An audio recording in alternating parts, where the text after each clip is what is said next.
Our last speaker of the day is founder of Increase.Academy. He's also the author of the best-selling book on copywriting, 7-Figure Marketing Copy.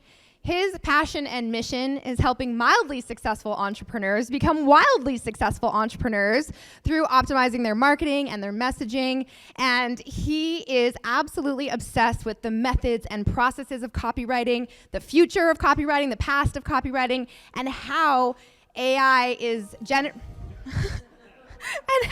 I was like, okay, we're doing a dance party in the middle of the intro.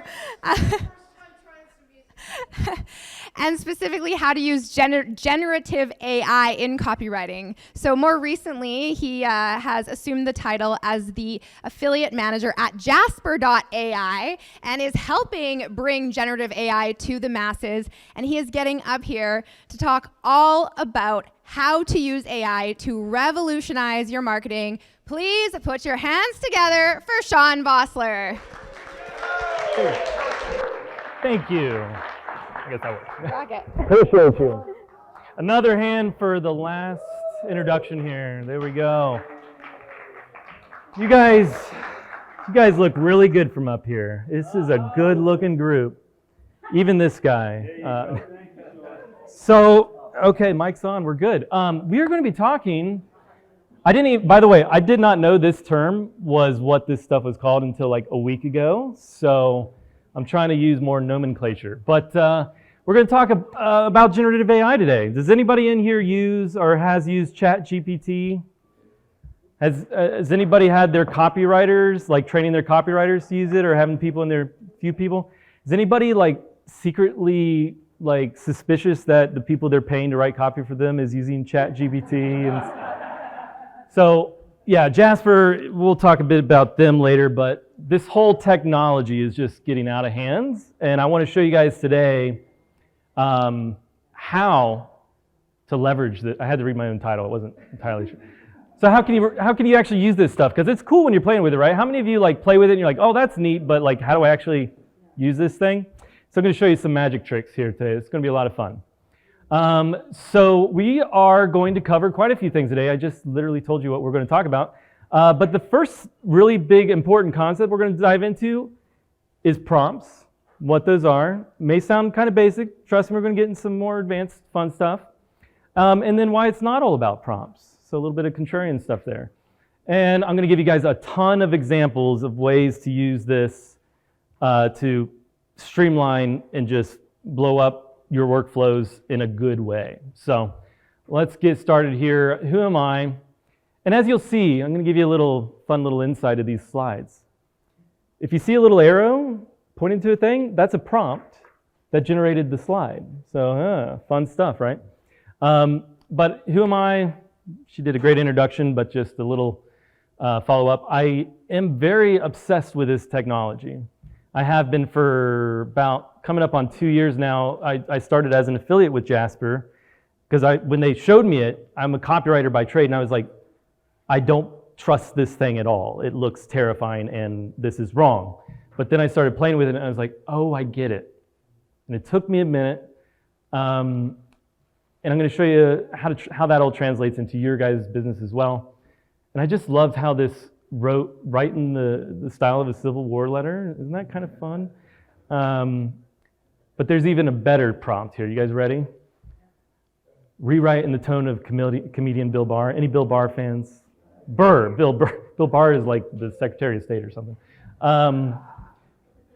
It gets really oddly, terrifyingly close to the cadence of these people. And not to go off script, but tone modification, style modification of copy, it's incredibly powerful.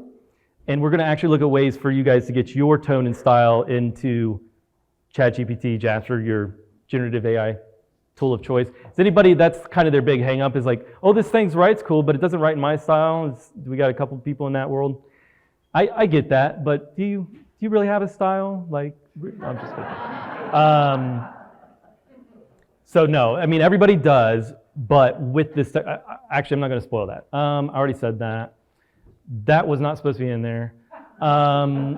Okay, so what is generative AI? It generates stuff.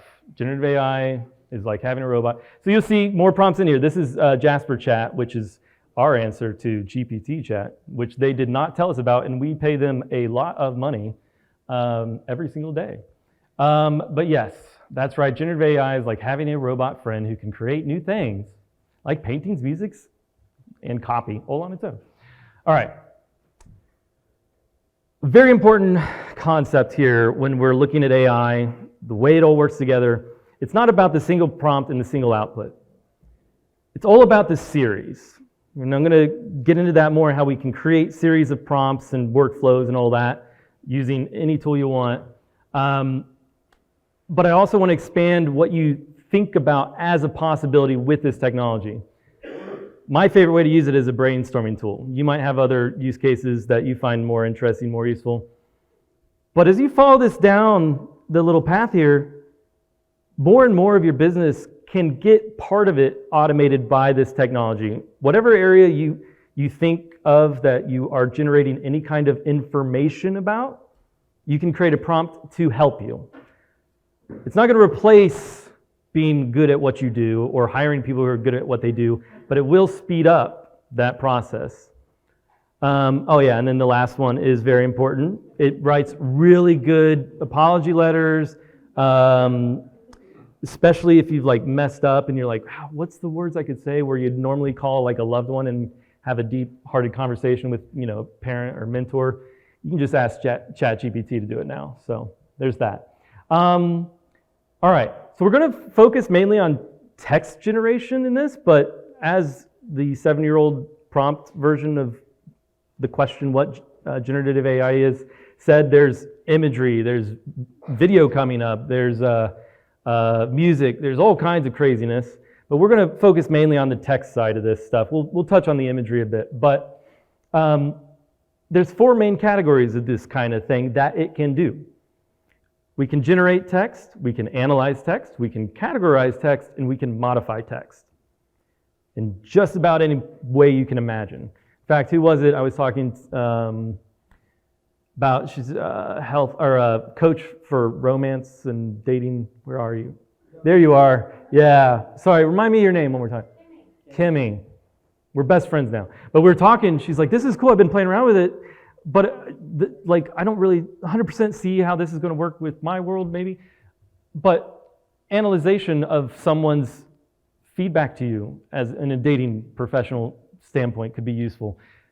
Bringing in insights from areas of your world to remind you of things you don't know of. That's a very cool use case. Oh great, the arrow did not go. This is an example of generative AI. On the last one, I asked it what it could generate. This one, I asked it to write a story. It wrote this story. Cool. I'm not going to read it. I watched a TED Talk recently that said, don't read the whole slide. Oh yeah, these arrows are fantastic. Now we can analyze it. So I asked it, take a look at the structure of this story and tell, well, you can read it. Analyze the story structure and output it in a list. Introduction to the story, discussion about the move, right? So we're analyzing text. Look at that. Then we can categorize it. I said, categorize the parts of the story with their corresponding literary terms. Output in a table. It's pretty smart. I don't know many literary terms. I really don't. But this thing did, and I assume those are right. But you're starting to see, right? You're starting to see this tool can do a lot more than maybe you thought at the beginning here. Rewrite in the first person point of view. So that's pretty cool, right? Neat. So a little bit more what you can do with this, some more abstract ways to use this technology. You can brainstorm items. This is my main use case. Is anybody in here do marketing material for their company? Few people. So a big part of the copywriting process, as any good copywriter will know, is the research part. And that's really just shoving your brain full of information. Using generative AI, ChatGPT, Jasper, whatever your tool of choice is, you can interact with this tool that can query trillions of bits of information. Ask it questions about your demographic. Ask it questions about the product space. Ask it questions about specific use cases. Like whatever it is that's going on in the back of your head as you're sitting there looking at that blank page before you write copy, start writing that stuff down. What do I, like, that's part of the process, right? And we can interact with that information. And that's a really cool part of this technology. It's not just generating stuff, it's generating stuff for us to interact with and expand upon. Getting advice from specific perspectives. I don't use this one as much, but I thought it was really cool. Because it has in its algorithm, fancy word for, I'm actually not sure, all the tweets ever made by Elon Musk and everything ever written about Elon Musk and books written about Elon Musk, it knows a lot about Elon Musk. So you can ask it, how would Elon Musk approach this problem of XYZ?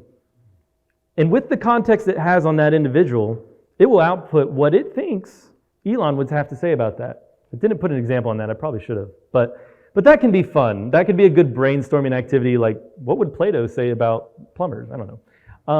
And then market research in general, this is really like, this is where me as a copywriter, I'm obsessed with it. What are the hidden psychological fears related to their bodies for this niche? That's like a super powerful prompt because as a marketer, you're looking to write to address people's fears and concerns and let them know that you empathize with their problems, right? So being able to do that and have it list out some suggestions, you may know internally some. Like, oh yeah, plumbers, actually I don't know anything about plumbers. But they might have hidden psychological fears. That's a terrible example. All right, last example here, meta prompts. This is where you ask GPT for ideas about how to write prompts. Yeah, so that can be fun. Because it actually it's self-aware and alive, I think. No, I'm just kidding. It's not. But it knows what a prompt is, right? It knows what a GPT, I still don't know what that stands for, prompt is. There is a bunch of studies on prompt engineering. There is some dude that wrote like some really scholarly papers on it that I looked at and did not understand, but ChatGPT does. Jasper. On the left here, this image actually is not Jasper generated, but I put the prompts below the images if there's any AI imagery in here. I love doing anything with this Werner Herzog guy. His voice is absolutely awesome. All right, and then imagery. Let's touch on this for a minute. This is the very first AI image I ever generated. This was with Midjourney. And the prompt here, imagine an abstract painting. I should have put sculpture. I don't know why I put painting. I may have added this at like 4 a.m. this morning. Of a beautiful woman in a desert in the rainstorm. So the final version, final output, I literally got choked up when I saw this because I was like, what? What is going on here? And this is where I was like blown away on the imagery side of this thing. Because it's beautiful in its own way. I didn't know what I was looking for. And then when it came out, I was like, oh, that's cool. I'm about 3,000 images into Midjourney now, like just having way too much fun with it. Don't tell Dave at Jasper. I'm hoping they buy them. That's why I keep talking about them. But just to give you some more ideas of this art technology, there's quite a few of these different platforms. We have Jasper Art, which is up and coming and being awesome, and you guys should totally buy it. But this is, again, Midjourney. And you can see, think for a minute about these prompts. What are we doing? We're being very specific. We're being very, very specific. And we're getting, I love this one over here. I'm going to make a book for my kid. So I was playing around with different styles. But you see at the end of the prompt here, J.C. Leyendecker, he's one of my favorite artists. I don't know why Ridley Scott is in there, but that was pretty cool. But somehow this works. I'm not here to explain it. Come to the Gen AI conference in February if you want to hear real scientists talk about this stuff. So if you really want a beautiful woman in a Daft Punk helmet by a waterfall, now you can do it. Imagery is really cool. I've been having a lot of fun with it. Or you can feed it a picture of your aquarium at home if you really want a very specific type of art, and get a nice. That's pretty cool, right? I did this China hutch. I just learned this term. This took me a better part of 40 hours in a whole week, and I will never do that again, but it was really fun to build that thing. I'm really into aquariums. If we have time, we'll talk about that more. We basically covered most of this stuff. Principally, though, what it can do is really just limited by your time you spend thinking about the things that you do and how you might communicate that to someone else. It's a lot like delegating to somebody who is super smart, but kind of had a lobotomy, so you got to be very specific. This school thing is kind of tongue-in-cheek, but it is a problem right now. And what it's not. This is something important, and this is another thing I'd like people to take away from this. This is not a search engine. It doesn't actually search anything, which doesn't actually make sense to me either. But someone explained it to me as it's predicting what it thinks with 175 billion different variables, what the next word is going to be in a series of words. Still don't quite understand that, but I'm glad it works. It's not a substitute for human creativity. You are still in the driver's seat of this machine, and just like a mathematician can use a calculator to do some really creative stuff, that calculator isn't going to do much on its own. And if you don't understand the math that's coming out of it, it's not going to be very useful. Yeah. So how does it work? Again, I don't know. According to our Facebook comments, though, it is witchcraft. I'm amazed at the Facebook comments on the ads. They're really fun. All right. Let's talk a little bit about the tools. There's quite a few of them. Jasper is really the only one you guys need to be worried about. But there's two main types. And I'll list a site that lists a bunch of tools, and we're the number one recommended, of course. But think of this, there's two main categories. There's our first party tools, which is the GPTs of the world. Google is announcing one they're coming out with. There's going to be an onslaught of these this year. Everybody and their mother is going to have a new model. You can, I forgot that I put these in here. But think of these as like video hosting, in context of video hosting. It'd be like Amazon S3. It's like, yeah, you can get raw access to that video and host it and do all kinds of cool things with it, but it's a lot more technical to get access and work through it. Then we have our value-added tools like Jasper, ChatGPT, GPT, copy.ai, all these guys. And they're kind of like the Wistias, the YouTubes, and they have a layer of functionality built on top of them. They train the model, which we're not going to go into too much, but for instance, Jasper is focused on, or at least it has been for the most part till recently, focused on the output being high converting marketing copy. That's the foundational premise behind Jasper. To do that, we fed it all kinds of high converting copy and plugged in whatever data science team does to train it. So our copy is going to be better than like a ChatGPT, even though they both tap into the same kind of technology. Okay. There's a lot of these. Futuretools.io, which a buddy of ours, a lot of people in here, Matt Wolf, put together. You can see there's all kinds of different categories. We've even got code, which is really cool. If you go into ChatGPT or Jasper Chat, if you go in there and you say, write me some PHP script that will call this API and output XYZ in a form, it will write you a PHP script that does that. I am always blown away by the code side because I'm an amateur coder myself, don't know much about it beyond how to communicate with it, but I know it works, right? So yeah, there's a lot of tools there. Video is up and coming, which will be interesting. So now we're going to get into actually how to use this stuff. Two main areas that you as business owners and process makers and decision makers in your business need to be aware of. I don't necessarily think everybody and their mother. Go ahead. Quick question. Yeah. Quick question, Sean, Sure. as we go back to a couple of the ideas that you were talking about. Is there a way, let's say you wanted to do a prompt and really actually give this to your copy team, train them on it, and have them use it to support them or actually just create copy. Sure. But you want to put it in the voice of the owner, the founder, or whoever's voice you want. Is there a way that you can take existing videos, like we have tons of videos, tons of events that have all been recorded, but I don't know, can we help the tool learn a tone by uploading it, and and how would you do that? So that's a very good question, and it's a slide I wrote down on a piece of paper, which I forgot, and I forgot to put it on here. But that is like the number one question, right? Like, how do I get this to write in the voice of our CEO, or write in the voice of our blah, blah, or Lewis Howes, or somebody who's not in the database, all right? I'm gonna have, this is gonna be a different approach to thinking about that question.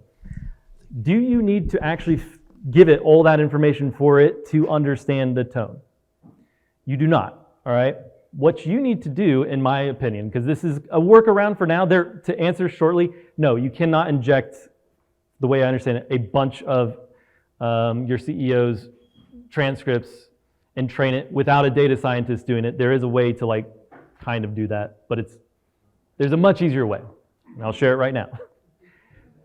If you take what you would consider maybe their 15-minute TED Talk, okay, like the one that's like, this is great. This is how Jeff talks or Sarah talks. This is a good encapsulation of that. Keep it under, say, 8,000 characters. Put it in Jasper or ChatGPT. The nice thing with Jasper is it has a document editor. You can actually paste in there and then do prompts underneath of it. But then ask ChatGPT or Jasper, preferably Jasper, describe the brand voice above of Jeff. Output a list of the unique characteristics of this individual's cadence of speech, the way they present information, all in line with the fact that they are the CEO of XYZ company, blah, blah, blah. That's a prompt that would generate what I'm going to call a brand voice. The output may be like, Jeff is very casual when you first get to know him, but as he continues in his cadence, he become more authoritative over time, right? And it will give you, yeah, it's pretty cool, right? So you'll get a style guide in like 1 or 2 paragraphs, because that's, and then, so this prompt chaining, did I spell that right? Yeah, okay. If you take that and put it in your little SOP document or internal knowledge, this is the descriptor of CEO Jeff over here's voice. Every time you do a prompt that you want to output something in that voice, you'd say, write me an email to HR telling them that I'm not going to do that. Put it in the tone of Jeff, and then below it say, here's the context for Jeff. Because when you're writing these prompts, and we're going to go into this a little bit more, all the information in there, it takes into account. So if you say, here's context for it, here's a good example of it, here's a bad example of it, it's like really smart, or whatever they call it, and it will look at all that context. We'll look at some examples of that. But that's, in short, how I recommend it to people, and I did it for myself, and I was like, ooh, that's neat. And then you could even put in there, I was telling somebody in here, which this was not good to do because tarot cards are not the same as fortune telling, but you could even put in there, put it in the style of a fortune teller at the end, and it'll sound very like, woo, neat. Okay. Sean? Yes. Oh, question. Sorry. Hello. Yes. These are very bright lights, by the way. If I miss you, just shout at me. At Jasper, have you guys done any like A/B testing against a letter from the start with the copywriter, with one of your best copywriters, versus using the tool and then going head to head? I'm so glad you asked that question, because again, I'm going to switch the question around a little bit. Do not copy and paste copy out of this and paste it into a site. Just don't do it. And here's why. It may be high converting, but unless you're a copywriter and know what it's outputting, there's a good chance it may not be very well structured. And if you don't know copy, it's hard to know it. So this is a tool to enable your copywriter, not test against or replace. But here's what I'll tell you. You enable your copywriter, they understand how to do this prompt stuff. They know how to use the technology to research. They're gonna outperform themselves 10-to-1, and they're gonna write 10 times faster, if that makes sense. So if, let's say somehow you had twins that they both were raised copywriters and they were both great copywriters, and somehow they both wrote at exactly the same level. The one with GPT and knowing how to do the crafts is gonna write it 10 times faster, and a good chance it's gonna be better, because they're going to be able to get different perspectives. So I have some more examples of this, but something I really like using it for is what's called cross-domain research, or metaphor building, or explain this concept in terms of sociology or psychology, or so I can brainstorm much quicker Then if I have to go out and read 1,000 Wikipedia articles or this or that, I can get to that information quicker and get ideas out of it to use in my copy. So it's not necessarily like, hey, test this versus your copywriter. It's enable your copywriter to use this correctly so you can have them compete with themselves. Or generate 35 versions of something for different tones and styles. Test those.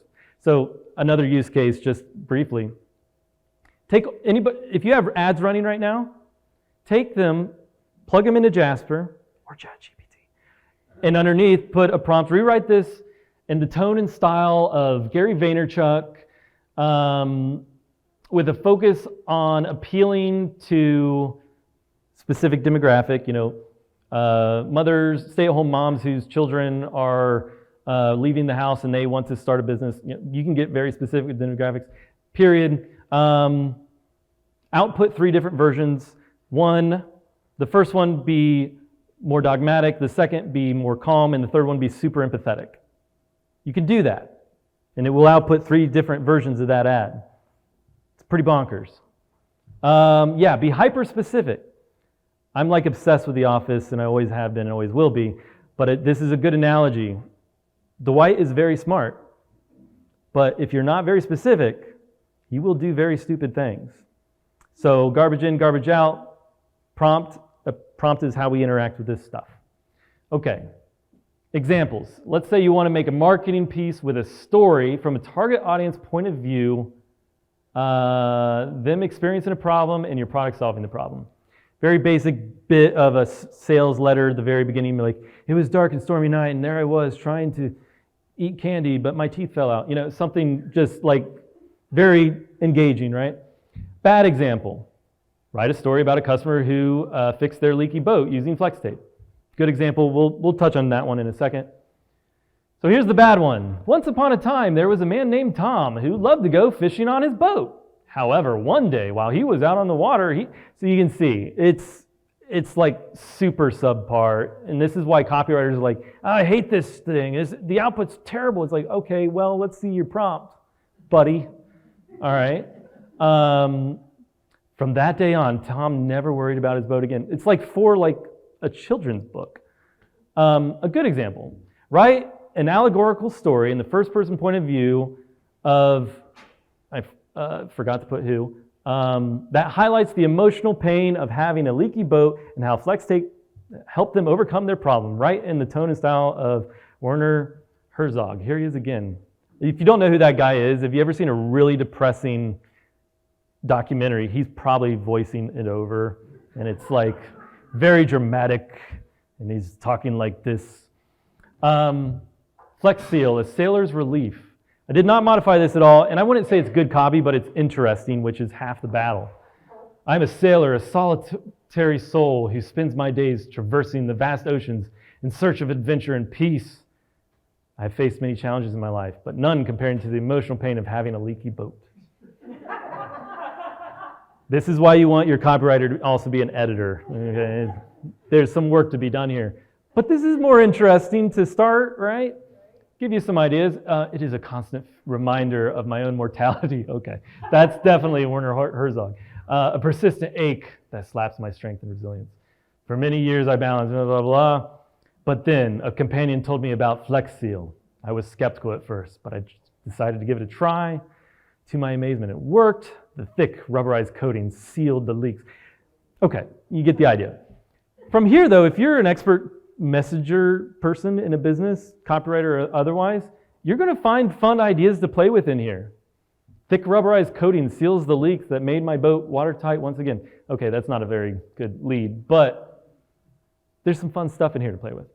All right, I just did that one kind of in jest. I wouldn't suggest I don't know if Flex Seal is the best use case here. But here's a breakdown of the anatomy of that prompt and why these prompts, as you're building them, you will get better. At first you're like, write me a fun story about a guy, But what does allegorical mean? It means the story has a point. It generally gives back, in my experience, if you just put story, it's going to say, once upon a time, there was a guy named Jeff.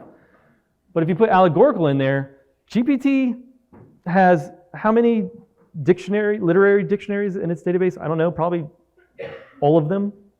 And it's going to go and say allegory. Okay, well, I need to have this have a point. All right, blah, blah, blah. Writer, this is actually a different prompt than the one before, but the protagonist of the story. I put the desired outcome in there, the conflict, the struggle, overcoming the struggle. Now this last one's really fun. In the literary style of belles lettres. Does anybody know what that means? Don't cheat. Me either. I didn't know what it meant.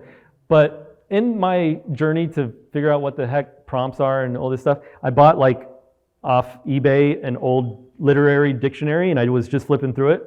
And I saw this term belles lettres, and I asked Jasper, I said, do you know what this means? And it gave back this definition. And if you Google it, or ask Chat or Jasper, belles lettres is basically a type of literature that prioritizes the style of the text over the content. And I was like, oh, that's kind of cool. I wonder if I plug that into a prompt, if it's going to make it sound interesting. Oh, I didn't put an example in here. Good job. Well, it does. You can try it out. Yeah, there you go. Homework. Go. Here, everybody do it right now while I keep talking, because this is going to be a fun part. But if you have Jasper, not ChatGPT, do not use that. I'm just kidding. Take a bit of copy you have, put it in there and say, rewrite in the tone and style of belles lettres, which I think is French. And it will do it. Here, I'll put that back up there if you want to copy the... And it'll come out sounding pretty cool and pretty smart. Not good copy necessarily, but it'll give you somewhere to start with it. All right. So what if the output sucks? This is the problem a lot of ChatGPT people have if they're not like an expert copywriter. Like, why is it writing good copy? It's like, well, you don't know copy. You don't know how to tell it how to write good copy. So that's where tools like Jasper actually have built-in stuff. And behind each one of these templates is a giant prompt. That's the engineering behind this a lot of times. There is also a training factor, which I still don't understand, and they've explained it to me dozens of times, and I still don't get it. But in essence, these templates are prompts, and then you plug your information into it, and it'll do the magic. So yeah, what if it sucks? You can rethink your approach. Like the questions we've had here are very useful because it gives you an example of rethinking your approach to the problem. And getting to know this technology and how it works is very useful because you're like, oh, it's not a search engine. I shouldn't just put it in things there that I want information back. It's an interactive tool. Another cool thing that does seem to make a lot of difference in whether I like the output of a prompt or not is adding a style modification. So whatever your base prompt is, at the end you say, in the style of, Gary Vaynerchuk, in the style of 1960s hippie songs. Like, doesn't matter what you put, it's going to understand it unless it's not real. Write it in the tone and style of a Beatles song. There's a lot of modifications you can do. Give it context and examples. A lot of people don't know you can do this. If you have a prompt, underneath you can say, here's the context, and you can paste in information. Like if you want to write a sales page about your product or an ad about your product, go to your sales page, copy and paste everything, pop it in Jasper or ChatGPT, and underneath say, using the above information, write a Facebook ad that targets men age 30 to 100 or whatever. And then you can give examples. You say, here's an example of a good ad, in my opinion, and here's an example of a bad ad. I don't do that much because I'm generally too impatient. Last but not least, ask your nerdy friends. This is very useful. If you have a friend who's really into this stuff, they're going to want to talk about it like I am up here for a very long time. Oh, that was backwards. Okay. Let's just look at some examples now. I got 7 minutes. That's plenty of time. You can take more time. Okay. I'll take 11 minutes. So these are to inspire, not necessarily like copy and paste all these, because you can, they're fine. But real estate listings, you go to Zillow, copy all the features in there, paste it in there, put this little prompt underneath, write a detailed real estate listing about the property and why the new family would be very happy to buy it and start their life in La Jolla, California. The prompt doesn't have to sound right either, by the way. This is not good grammar. It's not written well. I don't even know the right grammar for it. prompts can almost sound like instructions in a manual written in another language, which, yeah. But the output, look at this. But if you would have just said write a real estate listing, it probably would have not, I should have put a bad example, but that's, you know what it's doing? It's going out, it has a database of every freaking real estate listing probably ever written since 1998 to 2001 in its database. And it's saying, all right, well, here's a real estate listing, buddy. Yeah, well, did I mess it up? I have not read it, actually. Oh, yeah, there we go. Look at that. You're a good editor. I am not. Yeah, so that's why you don't just copy and paste prompts. That was in there on purpose. Good eye, good eye. Yeah, if you didn't notice, see how down here it says no data available, but with an amazing script. You know why? Because it has a bullet point in the input. Only garbage in, garbage out. No data, it was like, oh, this no data thing, it must be cool. Long form article example. You'll see, you could say, write a blog post about, what subject? Keto diet is what I put in here, I think. And it would write a blog post about keto diet and it would be kind of lame, I guarantee it. This prompt here, which I spent a lot of time playing around with and getting, just right. Write a long form piece about the subject, explore the different schools of thought on the subject, share any tactics and strategies on this subject, and other interesting insights around the subject. Who are the important, impactful people related to the subject, and what can we learn from them? Then down below, I have the subject, and then you put whatever you want in there. This is an example of a prompt you put in your database or your little, whatever it is you manage your information in. Copy this in anytime you want to write an article, and you're going to get a pretty good article. Now, if you don't know anything about keto diet, like myself, is anybody in here in that niche? Keto? There, a little bit, okay. I don't know if this article is good because I'm not an expert in it. It's ideally, the word use case here is in your field because you can read it and see if it has things like that are completely wrong. Because remember, this is not a search engine. It is gathering a lot of information, and 9 times out of 10 it's useful or good, but go ahead. Can you actually say, write me a 1,200 word essay on, and be that specific? Yep, yeah, you can say, actually more constraints the better. The more detailed your prompt, the better the results are going to be in my experience. I could keep going on this and say, when it comes to impactful people, make sure they're ones that are in the last 10 years. Like you can get well, I got some examples in here, I think. Yeah, look at this prompt. This prompt is a long prompt. And again, it's almost like a spreadsheet at this point. It's like, here's the instructions, like the formula. Here's the data, do a thing with it. So as you can see, this really fun, I found this little calls to arm, like, I don't know even really what that means, but it outputs some really strong, like, hoorah language. And I was like, that's cool, so I'll keep that one. And then I have a section about customer fears. And this, again, this is a brainstorming document for me. This is my internal, like, before I start writing copy for something, I'll pop the company name, product name, product description, target audience, and describe the target audience a bit in here. And the output's pretty, it's useful. That's what I'm shooting for here. I'm not looking to replace myself, though I'm getting closer and closer. That would be awesome. Let's just be real, at least in my opinion. So, the writer's world is in peril, besieged by a tyranny of creative blocks and dearth of ideas. But there is hope. For the brave souls who answer the call, Jasper.ai has come to the rescue with Jasper's writing assistance. This is a revolutionary product to provide blah, blah, blah, blah, blah, right? I have a little paragraph in the voice of the customer. The writer felt the weight of the world on their shoulders as they stare at the blank page. That's a good idea for an ad campaign. I'll start there. Each passing moment felt like an eternity as their mind raced in search for the perfect idea. Oh, that's a good headline. No matter how hard they tried, so you're getting the idea here, right? This is a process. That probably took me about 15 hours to figure out over the course of, say, like a month, right? Okay, and then we're getting into some more of these like cool use cases. So how many of you are like a fan of like a framework? You guys ever heard of that term? Oh, go ahead, Brad. I just had a question. When you put in the quote, you put in the, Yeah. when you put in the quote and you change the parameter, do you keep those brackets? You can. It's Doesn't smart matter enough either to know. Okay, cool. I mean, you can format it as long as it's like logical.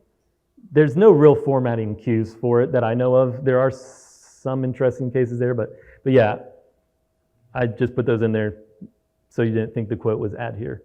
Oh, wait, what was I talking about? Frameworks. Oh yeah, what's a popular like framework? Anybody shout it out? Like what's that? Ada. Well, that's a copyrighted one. That's cheating. What's like a business framework? I'll give you an example if you get it. SWOT analysis. Yes. Scamper? That sounds cool. Like OGSM, which is Franklin Covey's like objectives, goals, strategies, measures. Any framework out there that is like published and has details out online, a lot of time, or has a book about it, because we all are pretty sure Jasper or GPT took every book ever written that's available in a digital form and put it in their database and didn't tell anybody. We're pretty sure it did that. Lawsuits are going to be fun. So, but you can, this is not related to this prompt, sorry. You can say, write a SWOT analysis for this product. Here's the details. Here's the kind of, give it context. It'll write a whole SWOT analysis. Say, write an OGSM report for the objective to get more customers. And it'll make an OGSM report. There's another one, Mosaic or something, for market analysis. Point is, another cool thing you guys can do is if you use frameworks in your business on a regular basis, ask for it to create you one based on your inputs. And usually what I like to do is say the context at the bottom of a prompt and just put a bunch of stuff. But yeah, this was kind of a fun one. You know, we all have our quotes that we really like. And you know, why not write a little article about it? Maybe we can pop this on our blog, get a little SEO juice. And it's a pretty good little article. Don't cry because it's over, smile because it happened. Is a reminder to appreciate the good times and not dwell on the bad. It's interpreting my quote author input here. I'm beating a dead horse, but yeah, it can write good metaphors and analogies too, by the way. On that one, analogies, metaphors, they're good for copy, right? Yeah? Kind of. Oh man, you're hurting me. No, I'm just kidding. They can be useful to teach a complex topic in a simplified way. So at the beginning when I asked it, explain actually no, I took that slide out. I said explain GPT using an analogy of cooking with a recipe. And it wrote out a really nice one that I did not include for time, is what I'm going to say. This is a rewrite it to be fancy. Remember the Belles Lettres? Here's an example of it. The renowned and celebrated scribe, Dr. Seuss, whose birth name was his literary works steeped in whimsic and imagination. Okay, it's not like good copy, but it's interesting to read. You could edit this into something very interesting to read. Okay, let's touch on this real quick, but this is where some really magic stuff can start happening. So prompt training is daisy chaining, that's the analogy, our prompts and outputs. So this first one here, I'm telling it to impersonate Jordan Belfort from Wolf of Wall Street to write an introduction to a sales pitch, selling a training program on how to be the best salesperson in the world. I'm not going to do the impression, but it's pretty solid. Ladies and gentlemen, gather around, because I'm about to drop some knowledge on you. It's going to change your life forever. I'm Jordan Belfort, Wolf of Wall Street, and I've made more money in a single year than most of you will make in a lifetime. And let me tell you, I didn't get there by accident, blah, blah, blah, blah, blah. Rewrite the hook with a story hook analogy at the opening. Imagine a fisherman casting his line onto the vast ocean, but instead of bait, he's got the most advanced fishing gear known to man. B minus. He's got the latest technology, the most advanced lures, and he knows how to make the biggest catch of all. That's what it's like to be the best salesman person with the skill to close any deal. You guys can read. Sorry. So this is where the chaining part comes in. We've generated something, we've modified it, We're going to analyze here. What are 3 ways to improve the above to be more persuasive? So I'm asking it to look at that text and give me some suggestions on ways to improve it. I did not put the output, which would have been useful in context here. But it basically lists like, number 1, include testimonials. Number 2, it's like, it actually gives you suggestions. And then under that, I just execute, I said, apply the 3 tips above and rewrite. It takes its own suggestions and applies it to the copy it just wrote. That's pretty fun.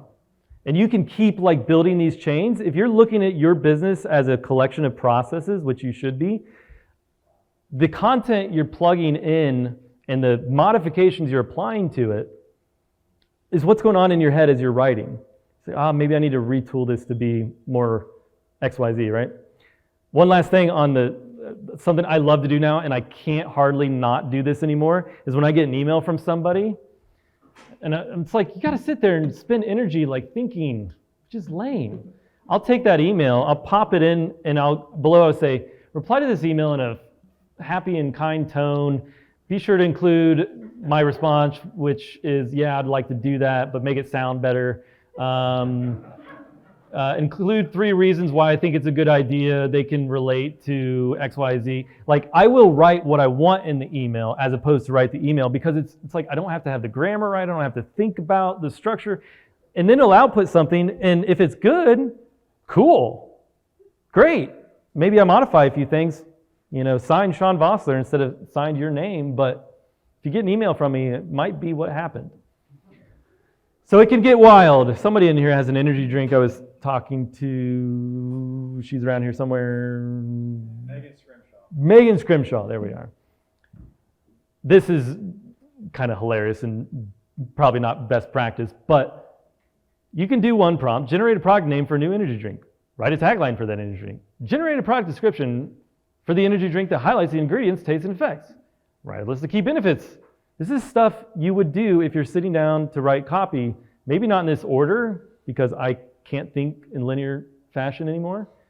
But as you go down through here, you'll see, like, if you have this all in, say, like a 20-page document, guess what you've got? A lot of really decent ideas to run with. And more importantly, if you're an expert in this field, you've got juice to re-engage the ideas that have lied dormant in the back of your head for a very long time. Like, oh, wow, they listed a demographic of this as old men who like to play golf. You know what? I was reading about, it's like, it's an idea stimulator. So we're just at the beginning here. GPT-1 was 2018. I don't even know what that did. GPT-2 was like really not great. GPT-3 is pretty cool. We're up to 3.5 now. 4 is coming. And I don't want to speculate on it because I hear a bunch of rumors and stuff, but it is coming. The thing I read recently is that they're ethically worried about releasing it for ethical reasons. And I don't know what that means, but it sounds to me like it's getting better at doing certain jobs than most people. Yeah, I'm totally down for outsourcing myself. Completely. Yeah, so this year, mass awareness is here. Or last year. ChatGPT was the fastest growing user base of any website in the history of mankind, with 1 million users in like a week or something ridiculous. That helped our sales a lot, Jasper, because people are like, this thing's down a lot. Maybe I should get a business version of this stuff that's been trained with fine. 2023, in my opinion, it is the year to figure this stuff out, how to plug it in your system, not to replace people, not to replace processes, but to rapidly increase your ability to do the thing you do best, which is create great stuff for people. It took me, for the sales page for my book about my copywriting, it took me about a month to write that thing. There's nothing wrong with that because it's made a lot of money and I was happy with it. It's fine. But if I could have done it in a week, guess what I get back? 3 weeks. Sounds like a vacation to me. There's a lot more to this picture, I would imagine, and I am not a future person. I'm like, here's what's going on right now. 2024, who knows? 2047, yes, we will be all banding together to fight the Jasper.ai army. What's that? Just don't give it the nuclear code. Yeah, well, it might have them. I'm not sure. That's all I got, folks. Thanks for not falling asleep because lunch was awesome. Feel free to connect with me. Appreciate y'all. I think I've got just a minute or 5 for some questions. Oh, and I've got a little Facebook group. There's no cost. There's no opt-ins or anything where I share my prompts. Feel free to hop over. Yeah, none of that tacky opt-in shit or any of that. You know, we don't allow that, do we, mate? I'm telling you. And I'll get you the slides with all these prompts so you can send your... Yeah, we'll put them all in the members area. Cool. Man, that was awesome. Do you guys, what do you think? Thank you. Awesome.